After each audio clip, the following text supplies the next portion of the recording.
And what's this I hear about you bailing out on detention today? I'm not giving up my math club time to babysit a bunch of delinquents. Excuse me, those kids need your attention as well. But the ones who try actually deserve it. And that whole idea of deserving it, the ones who try, the ones who put in the effort, deserve the rewards.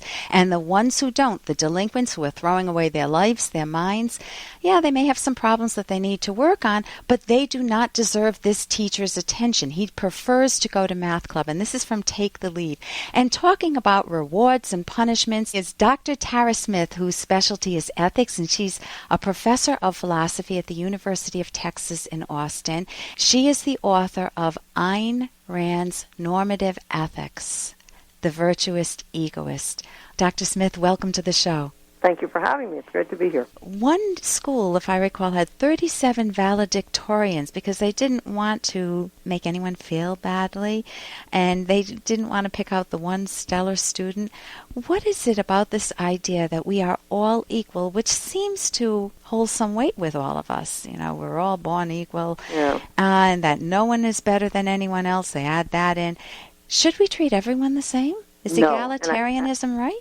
I'm sorry? Oh, is egalitarianism right? We should treat everyone the same? As wrong can be, I think. It is an inversion of justice.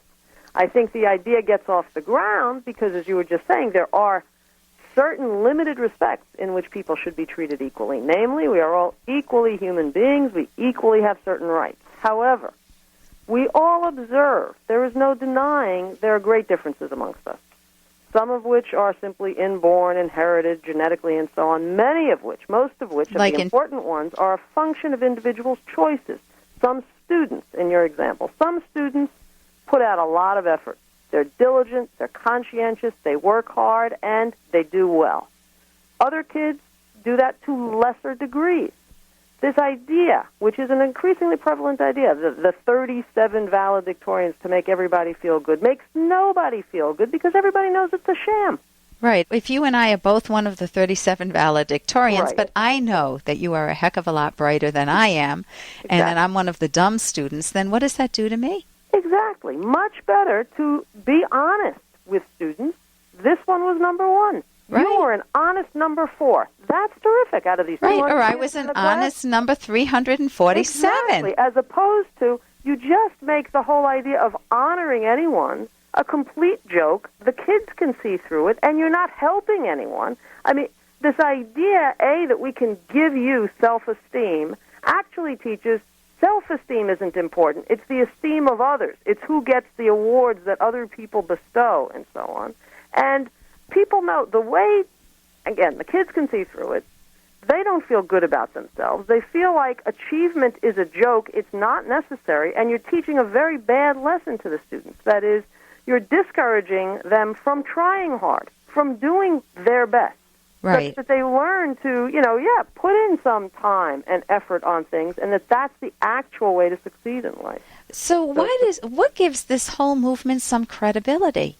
Well, again, I think there's this confusion in part with a kind of political equality, which, as I was saying, there is truth to the idea that qua human being, we are all equal and have certain basic rights that are the same.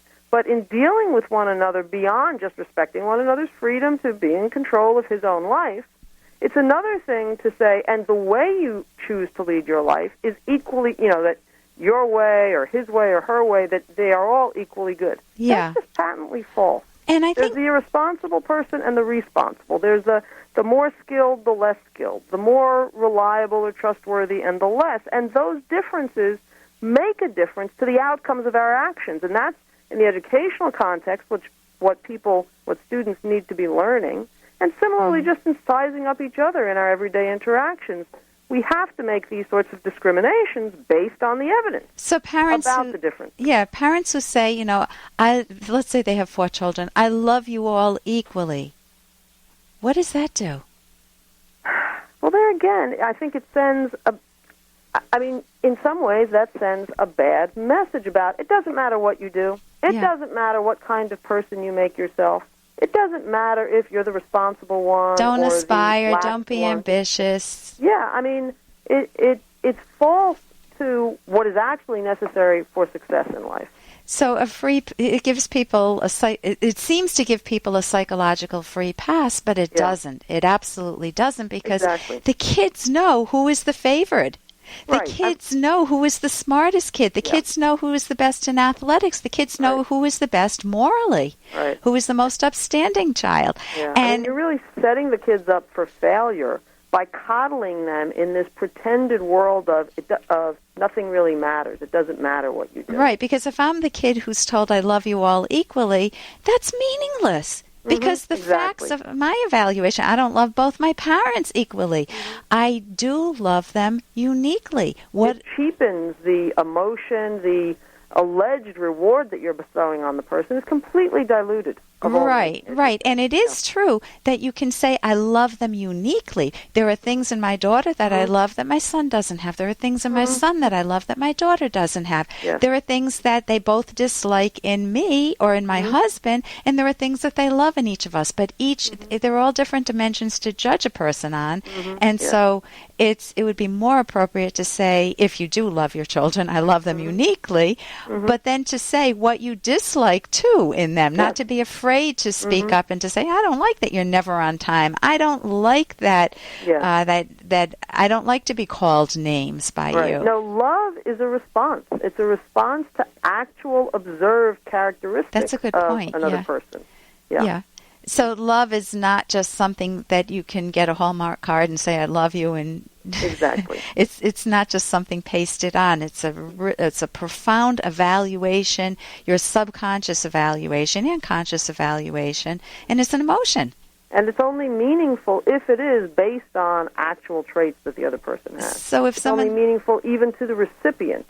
Yeah. If if I, as the recipient of your love or a parent's love, understand that, yes, there really are things about me that he loves. That he loves. So you need to give the child the data. You need to say, when you lost that game and you stood proud and you went up and shook the other person's hand because you knew he was a better player, I felt love for you.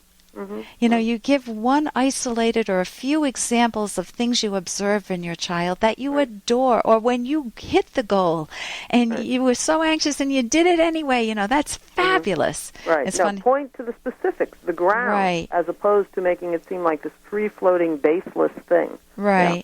Right. So being very accurate about how you feel, knowing your own feelings too is another important aspect of it. But this whole idea of egalitarian needs to be put through a shredder. Shredder would be a nice I'm Dr. Ellen Kenner. I'm with Dr. Tara Smith, and she is a top-notch person in ethics. She's a professor of philosophy at the University of Texas, Austin. And you can get her books at AynRandBookstore.com, AYNRAND bookstore.com. Thank you so much for joining us today, Tara. You're very welcome. In thinking about what Tara is saying, too, to me it's very liberating to think that I don't have to fake my evaluations of people. I don't have to fake, oh, that's a gorgeous dress. You look wonderful today. Or you did a fabulous job when the person didn't. I do need to learn tact. I can't go up and just say, well, you stink. I need to be able to say, well, you've done better, and what would you like to improve? It just is, I love watching the show Dancing with the Stars. They give good feedback, and the contestants, the judges give good feedback, and the contestants are the ones that do the best, listen to the judges' feedback, take the feedback, and improve themselves. I'm Dr. Ellen Kenner. It's been great being with you today. Look forward to spending some time with you again next week on The Rational Basis of Happiness. Your future hasn't been written yet. No one's has. Your future is whatever you make it. So make it a good one. Here's an excerpt from The Selfish Path to Romance, the Serious Romance Guidebook by clinical psychologist Dr. Ellen Kenner. A person who understands themselves makes for a better romantic partner, and the skill of introspection greatly helps here. Introspection means looking inwards at the contents and processes of your own mind and identifying what you're thinking and feeling. Why does it matter whether or not you understand yourself? First, you need introspection for self-esteem. Introspection enables you to monitor your own mental habits and processes and determine whether you're in focus or not. not. That is, whether you're actively thinking, mindlessly drifting, or deliberately unfocusing your mind, for example, using defenses. Mental focus is necessary to be in control of your life. You can download Chapter 1 for free by going to drkenner.com, and you can buy The Selfish Path to Romance at Amazon.com.